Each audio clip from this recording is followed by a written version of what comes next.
Okay, one more thing I want to add to this exponential law of radiative decay is, let's say initially we have 100 initially we have 100 radiative nuclei, unstable, and after some time it decays and the remaining nuclei is only 30.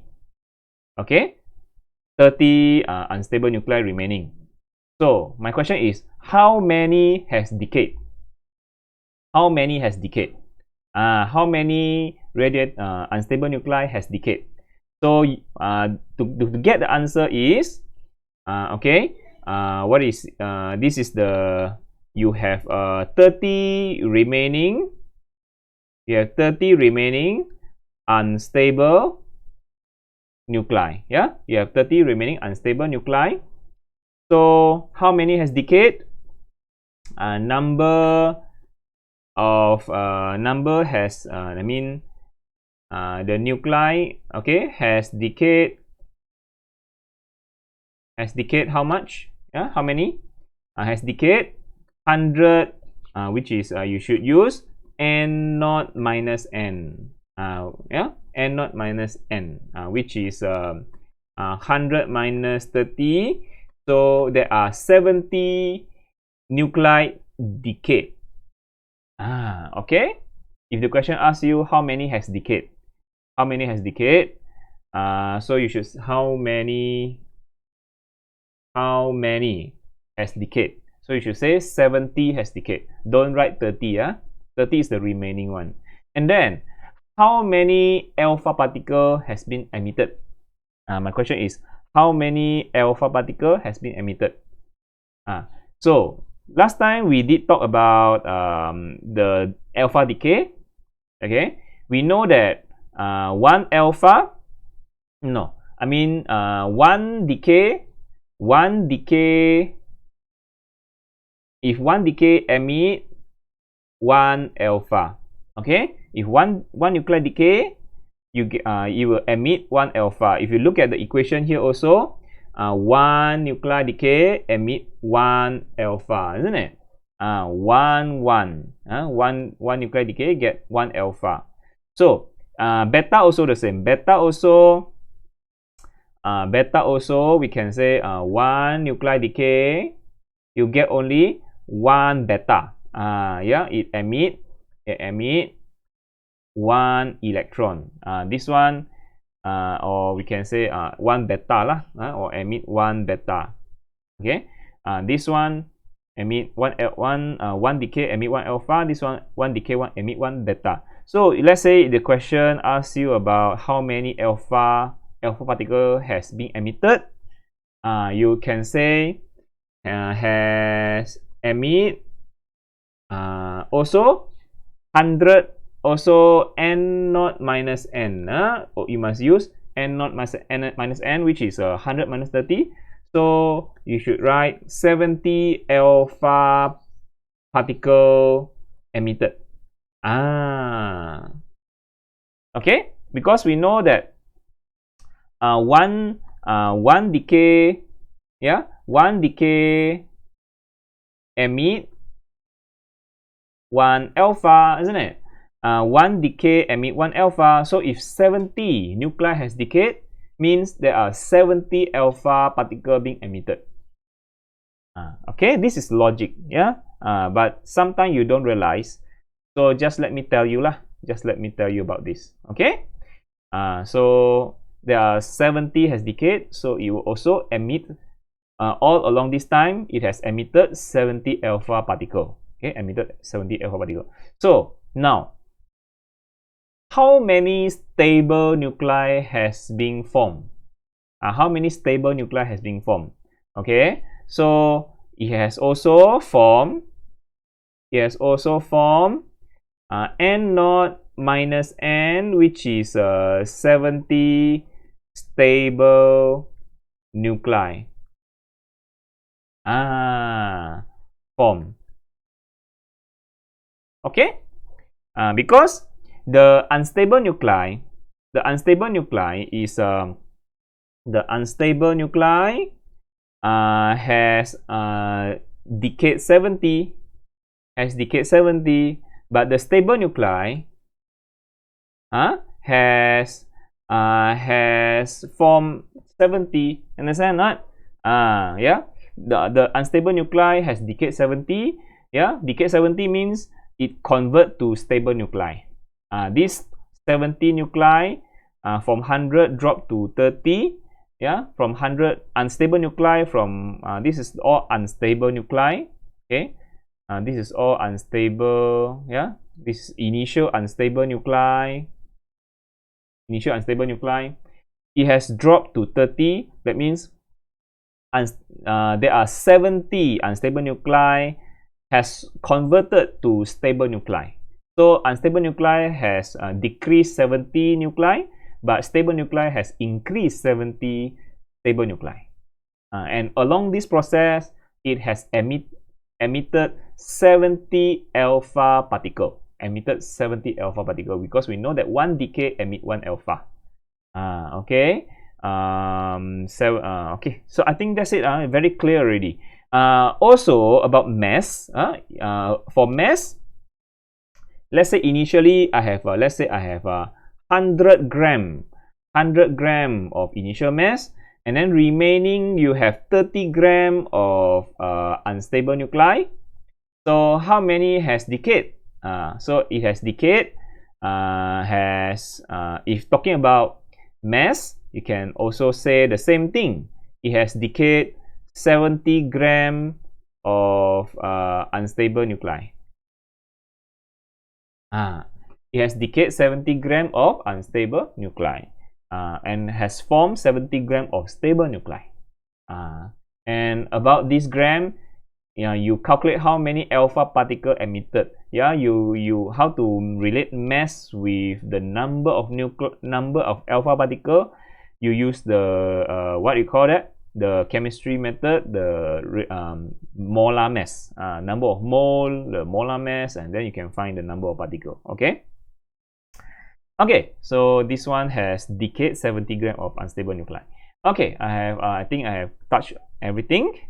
Now, I want to talk about this half-life. Yeah, half-life. What is actually half-life?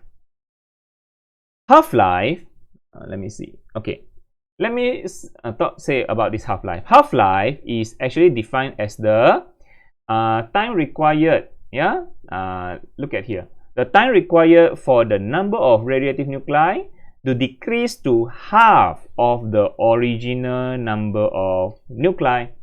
Half-life is the time. It's actually a time. Okay, it's actually a time for the unstable nuclei. Radioactive means unstable nuclei to decrease to half of the original. Original means the N naught lah. Yeah, to decrease to half of the original.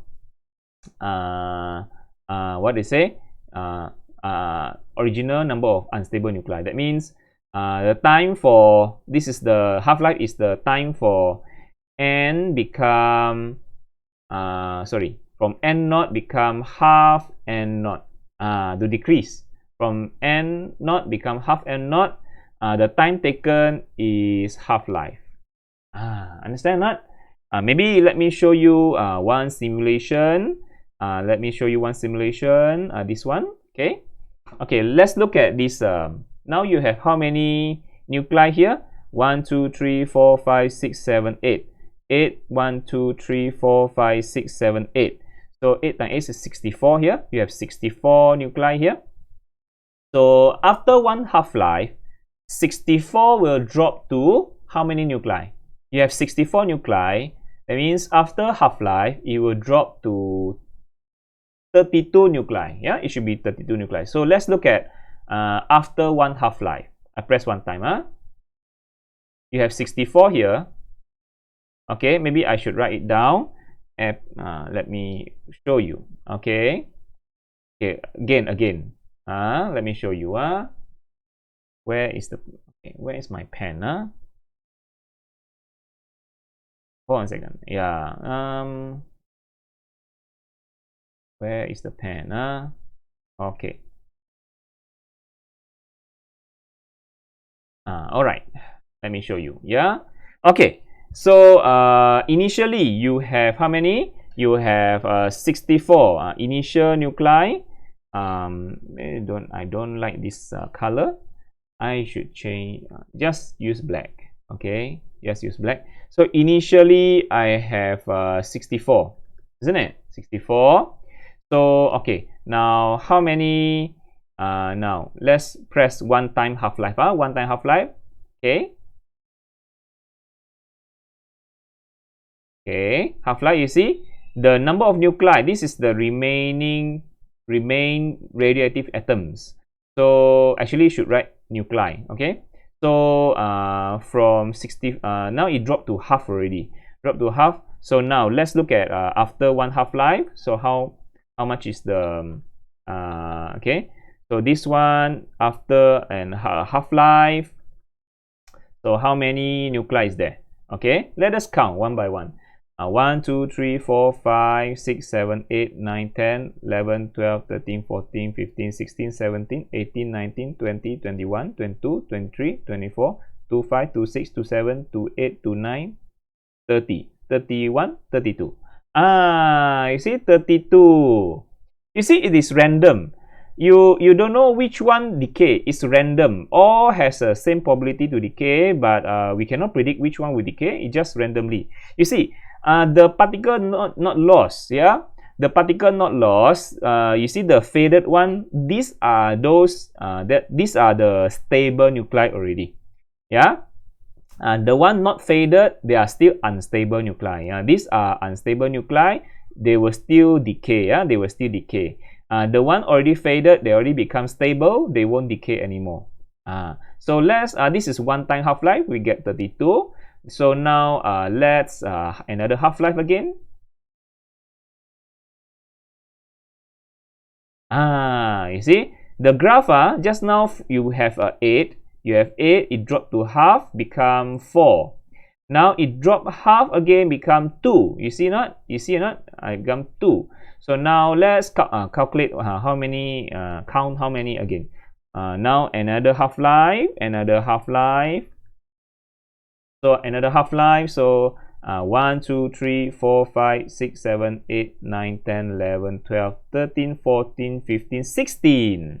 Yeah. Now it is 16. Okay. How? Let me. I just want to drag this thing. Okay. Nah. Yeah. So I cannot drag this over. I don't know how to drag this over. Never mind. Yeah, this is not helpful. Okay, what is this? Yeah. Okay, never mind. Let me just clear everything again and write again. So I have the initially. Oh, what is this? Make it small. Okay. So it's too small again. Come on. All right. I have what is this, man? Okay. Now I think should be okay. So n naught just now. All right, is something blocking the view. So I have n naught. Okay, come on. What's the color again? So I want this one actually. Yeah. So n naught just now is 64. After a half-life, you get n 32. Now another half-life, you get what? You get 16, isn't it? You got 16. 1, 2, 3, 4, 5, 6, 7, 8, 9, 10, 11, 12, 13, 14, 15, 16. So another half-life again, what do you think it will be? Yeah, another half-life again. Let us find out. Another half-life, from 2 it dropped to 1. You see that? That's why. Okay, 1, 2, 3, 4, 5, 6, 7, 8. Oh, now you have remaining 8. You have 8. So what you can see is the number of nuclei, it dropped half. You see not? So again, maybe let's look again. You look at reset. Reset. Look again. Initially, you have how many boxes? You have 8 boxes. So after an half-life, it should drop to half. It should drop to half. Okay, and then you have 32 here, still unstable. And then another half-life again. So now it's 4. Just now 8 become 4. So 4 should become 2. 4 should become 2. Yeah, become 2. So now left with 16. If you calculate here, you have still 16 unstable nuclei. So now you have 2 here, it should drop to 1. Yeah, 2 divided by 2 become 1. I get drop to 1. So here now you have 8. 1, 2, 3, 4, 5, 6, 7, 8. So the next one should be 4. 8 divided by 2, you get 4. And then should be half of it. Yeah, half of the boxes. You have 1, 2, 3, 4. You have 4. So next will be 2. Next will be only 2 left. Will be only 2 left. Yes. And finally will be only 1 left. And what? And some more? Yeah, no more. Yeah, it will not touch. The graph will not touch 0. Exponential graph, the graph won't become 0. Yeah, it won't become 0. You always left with only 1. So you can see. Can you see that? That's why this exponential graph is curving downwards. Initially, it is a very steep curve, and then it become a very soft land, very less. Very horizontal curve. Yeah, the gradient is small. Initially gradient is high, then finally its gradient is very small. Yeah, or this exponential graph. So what you can see here, it become divided by half. So how many half-life is there? How many half-life is there? You have 1, 2, 3. We just take 3 half-life, it become 8 already. So here we can say the n is equal to 3, isn't it? The n is equal to 3. So you have 3 half-life. You have 3 half-life. So if I want to use a calculation to calculate this one, this 8 out of 64 after 3 half-life, do we have a formula for that? Yes, we have a formula for that to calculate. So n is actually half, and number of half-life, this is n. And this is the initial nuclei. This is initial nuclei. So because you have 3 half-life, so you become half, and then this is power 3. You understand? Power 3, and then initial nuclei is 64. So this is the same as. Let me show you. Yeah, this is the same as. Yeah. Let me. Maybe I shouldn't write right over here. Let me just write over here. Yeah, so here we have a formula. We just use n equal to half power n, this one, power n naught. So since we have 3 times half-life, so it becomes half to the power of 3 times 64. This is actually the same as half times half times half. Do you see that? Half times half times half. Because you have 3 times half-life. So let's calculate. Yeah, let's use your calculator and calculate 64 divided by 2 3 times. And you get 8. You get 8. Understand or not? So this is another way to calculate the remaining radiative nuclei. You just using, if you know how many times half-life. Understand? Okay. So that's good. Okay. So now I want you to look at this formula. Look at this formula. Okay. This one. Yeah. Okay. Look at this one. So that's why we have this formula. N equal to half power n naught.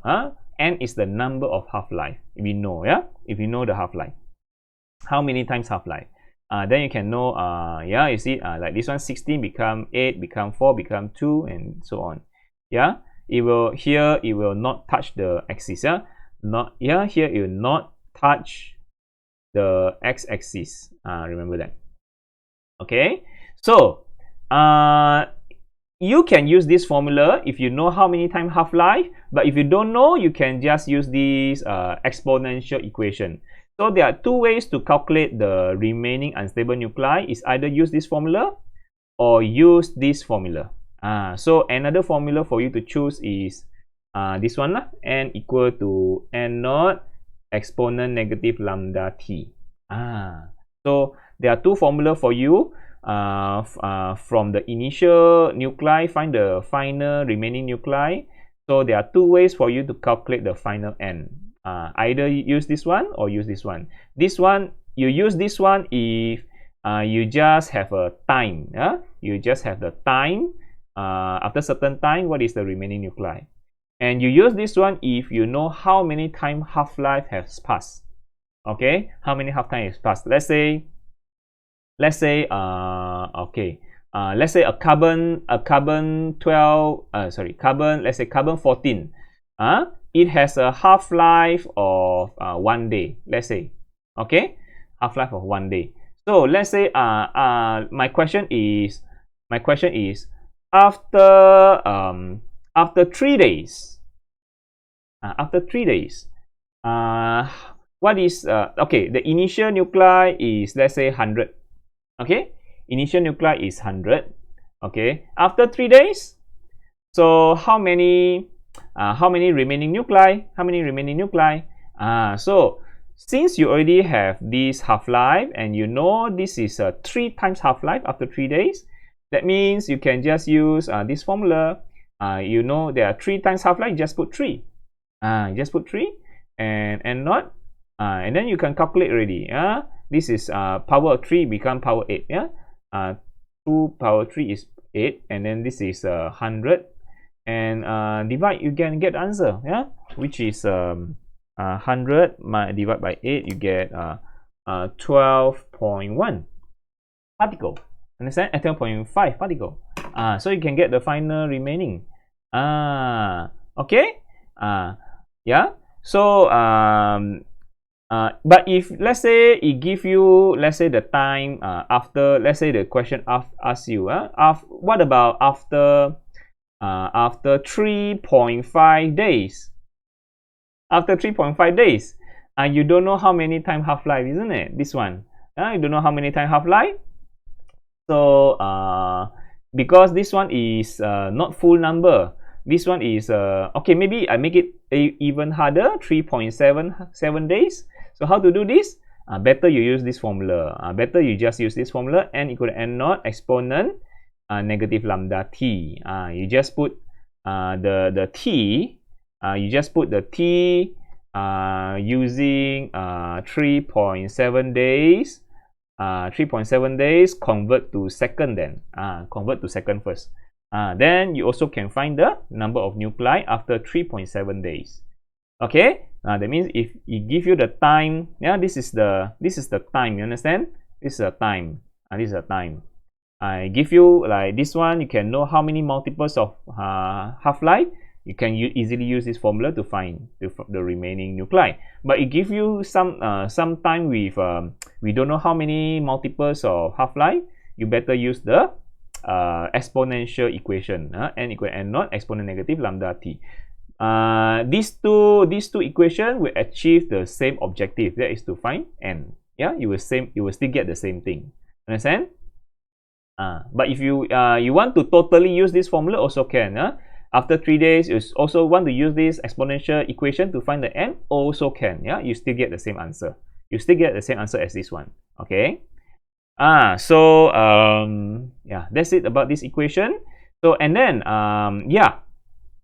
maybe you will ask me how to find this lambda then. How to find this lambda? If I use this equation, how to find this lambda? Very easy, because lambda is related to the half-life. Half-life is ln 2 over lambda. Remember? Ln 2 over lambda. Okay.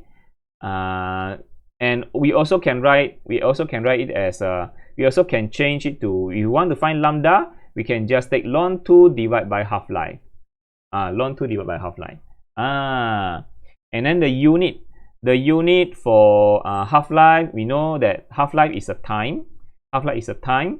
So half-life is second. So lambda is actually per second. You understand? Lambda is actually per second. That's the unit for lambda. And we know that last time we learned that lambda is a characteristic of radioactive nuclei. It differs by material.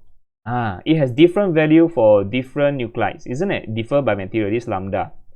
So the larger the lambda, larger the decay constant, the greater the rate of decay. That means for high lambda, it decay very fast. For small lambda, it decay very slow. So same thing, what I can say over here, I did show you about this one, this equation. You see that? For high lambda, high decay constant, it has a very short half-life. Very short half-life means decay very fast. Maybe I can summarize like that. Because this is inversely proportional, you see, lambda and half-life is inversely proportional. Lambda is inversely proportional to half-life. The higher the lambda, the lower the half-life. That means we can summarize like that. Lambda, half-life and decay. Let me just show you. Let me just show you. Like that. High lambda has very short wavelength. Very short wavelength. Decay very fast. Very fast. Small lambda means it has very long wavelength. Long wavelength, that means decay very slow. Understand or not? It decay very slow.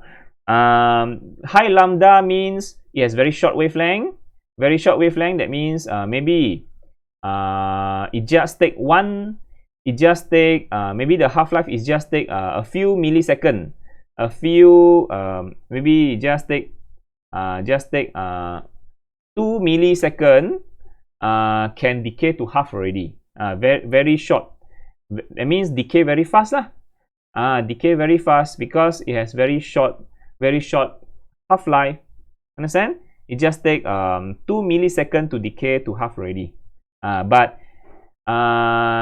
If you have a low lambda, means you have a long wavelength. Long half-life. Long half-life means what? Long half-life means very long half-life means it takes very long to decrease to half. Maybe it takes 2 years. Takes 2 years only to decrease to half. Decay very slow lah. You understand that? So all these are because of material. All these depends on material. You understand? It depends on material. Maybe I just show you this one. I did have this from Google. Radioisotope, different material. You have polonium. All these are radioactive unstable nuclei. These all are unstable. Unstable nuclei. Maybe where is my epic pen here? Just want to show you something. Come on, where is my pen again? I love my pen. Now, so you see here polonium. This is the half-life. This is the half-life. See here, this one is a very short half-life. A few seconds only can decay to half already. But for this one, takes a few thousand years, billion years, like radium and uranium. Can you see it? Radium and uranium. Uranium take 4.5 billion years. To just to decrease to half. That means it takes a very long time to decay to half. It takes a very long time to decay to half. That means which one has high lambda? Just look at the formula. Just look at the formula again. Look at the formula. I just write the formula over here. Sorry. You see. Look at, wait, let me show you. All right. So oh my God, what is this? Okay, sorry again. Okay, so the formula for lambda is ln 2 over half-life, isn't it? Ln 2 over half-life. So the shorter the half-life, the faster the higher the decay constant. So that means if low half-life, this one, sorry, I don't, come on, black color. Okay, talk about lambda and talk about decay. Talk about decay. Which one decay fast? This one, which one decay slow? So if low half-life like this one takes a few seconds only, can decay to half already. That means this one decay very fast, very high wave lambda, very high lambda, and decay very fast. Decay very fast. Understand or not? This one has a very long long half-life. That means it takes 4.5 billion years just to decay to half of the initial nuclei. That means it will take a very long time. Take a very long time to decay. That means decay very slow. Very small lambda, decay very slow. So can you see that these half-life and lambda all depend on different type of material, different type of nuclei. Okay, that's I want to explain. Inversely proportional lambda and half-life. Okay, next, I just want to just exit this first. Okay, now look at this one. Maybe this one can a small, let's say a small half-life should be okay. Pick back again. Okay, very troublesome. Yeah. All right. So okay. So let us look at small half-life. Now I choose the small half-life. Small half-life. Okay. Small half-life. Small half-life should decay very fast. Yeah, should decay very fast. Yeah, should decay very fast, isn't it? Let us try and see. Yeah, try and see. Yeah, decay very fast. You see the graph very steep, very fast it decay. Again, short half-life. This is small half-life, means it very short time. It take very short time to decay to half. Yeah, take a very short time to decay. You see that? What if I pick a long half-life? Long half-life means that take a very long time to decrease to half. Take a very long half-life. Okay, long half-life. Oh, take a much longer time. You see that? Take a much longer time to decrease.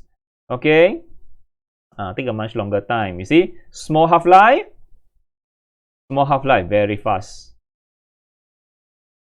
Long half-life, so long, take a very long time to decrease to half. Okay, now I want to show you the half-life. Here also can show you the what's the meaning of half-life. Now you have so many nuclei. So what if I just choose a medium one? Choose a medium one. Now okay, you have so many nuclei. What happened after one half-life? What happened after one half-life? You have 100% of undecayed nuclei. So after half-life, okay, after half-life, okay, oh sorry, too fast. Okay, again, you see that 100% decrease to half. So you see the nuclei also almost half already lah, also almost half. And then some more, you see, decrease another half. Okay, so that's it about the half-life. Yeah, I think I'm very clear already.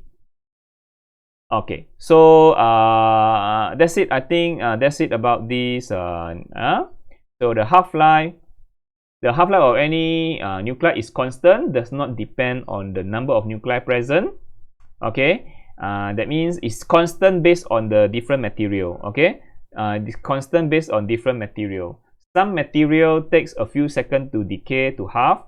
Some material use a few billion years just to decrease to half. So all these half-life all depend on different type of material. Different type of material has different half-life.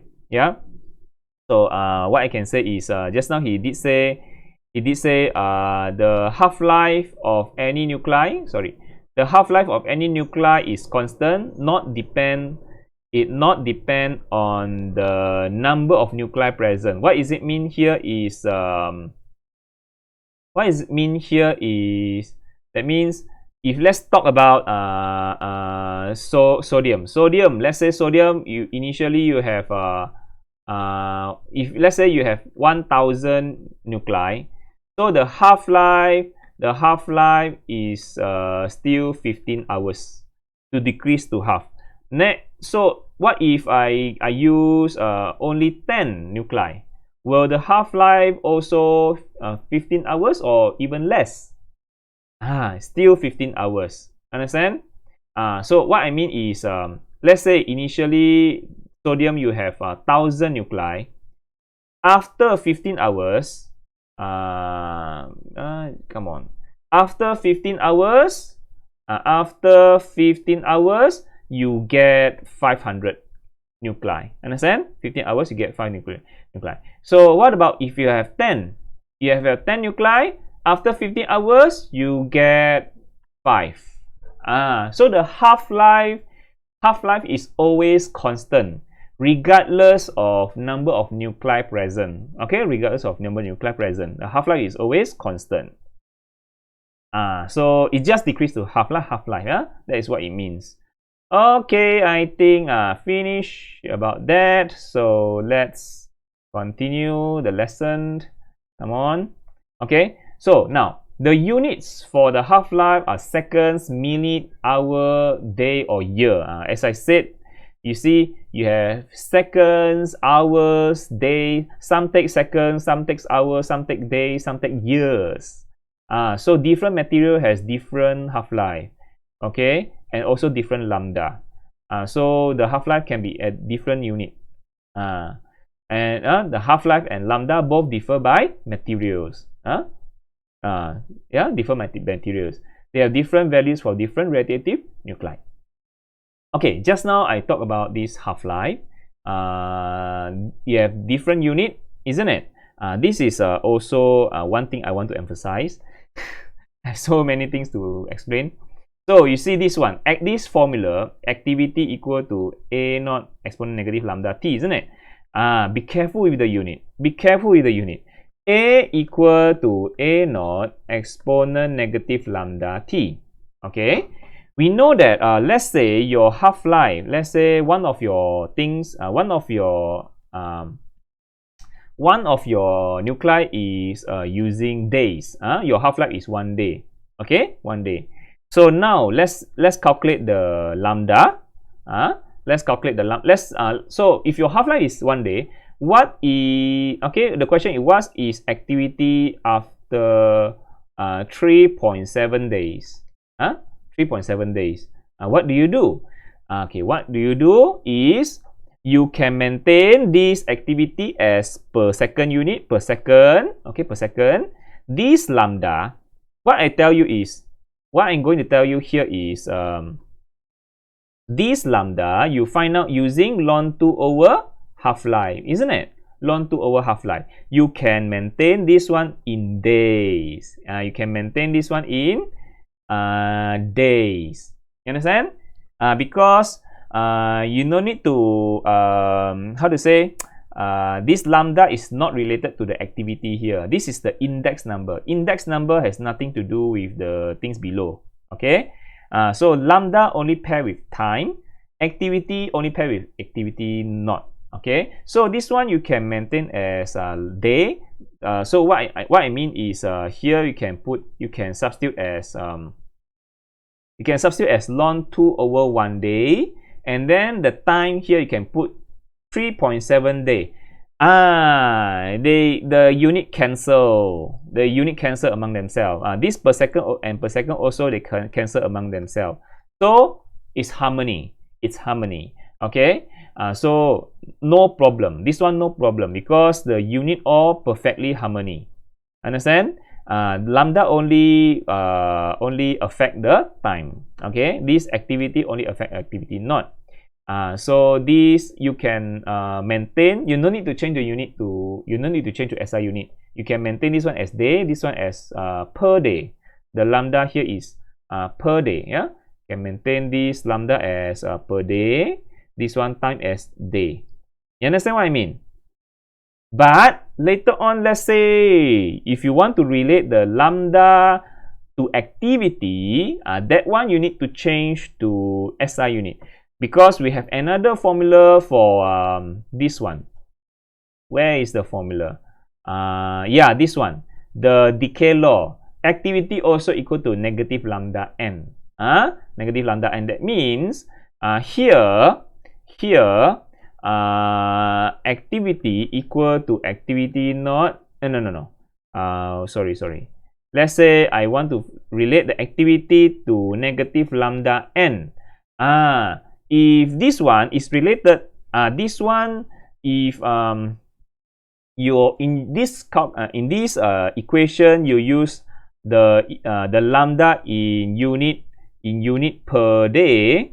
If you use this lambda in this equation is per day, this one you need to change to per second already. This lambda here you need to change to per second, because this activity is in per second. Because these two equation cancel each other. These two equation cancel each other. These two unit cancel each other. So this lambda you must change from per day to per second when you use this equation. Must all in SI unit. All in SI unit. Only here there are some you loosen a bit. You can maintain in per day, because the time is in day, so the lambda here can be per day. But this one lambda here must be in per second, because it is affected by the activity per second. The unit, I tell you to pay attention to the unit. And one more thing about this formula, okay, this activity formula, you see that this dndt and activity, both they are equal to negative lambda n, isn't it? Both they are equal to negative lambda n. Again, I want to emphasize here, dn dt is equal to negative lambda n, and activity also negative lambda n. So if let's say the question give you the decay, he say the decay rate is 100 decay per second. You must put negative value. Negative 100 per second.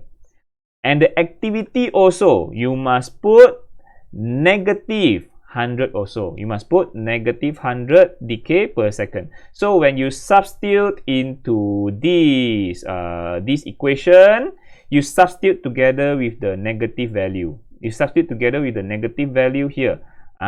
Because we know the nuclei is not increasing, it is decreasing. The changes of nuclei is negative. Mine is always like every second minus 100, minus 100, minus 100. 1 second minus 100, another second minus 100. The nuclei always decreasing. Okay, so when you substitute into the equation here, you must substitute. When you substitute the value of dn dt or activity, make sure, yeah, these two value, yeah, what I can say is dn dt and activity always negative value. They are always negative value. They are not positive value. Yeah, they are always negative value. So they are negative. You when substitute, you must put negative 100 equal to negative lambda n. This one also the same. The activity also negative 100 equal to negative lambda n. Then only you can this negative and negative cancel off. Then only there are harmony. Understand or not? Make sure dn dt and activity always negative value. Always negative value. I think I have explained everything about radioactivity here. And the coming videos, I will explain. The following one is the problem videos. Okay, so about how to solve the questions. Okay, see you in the problem videos. Bye.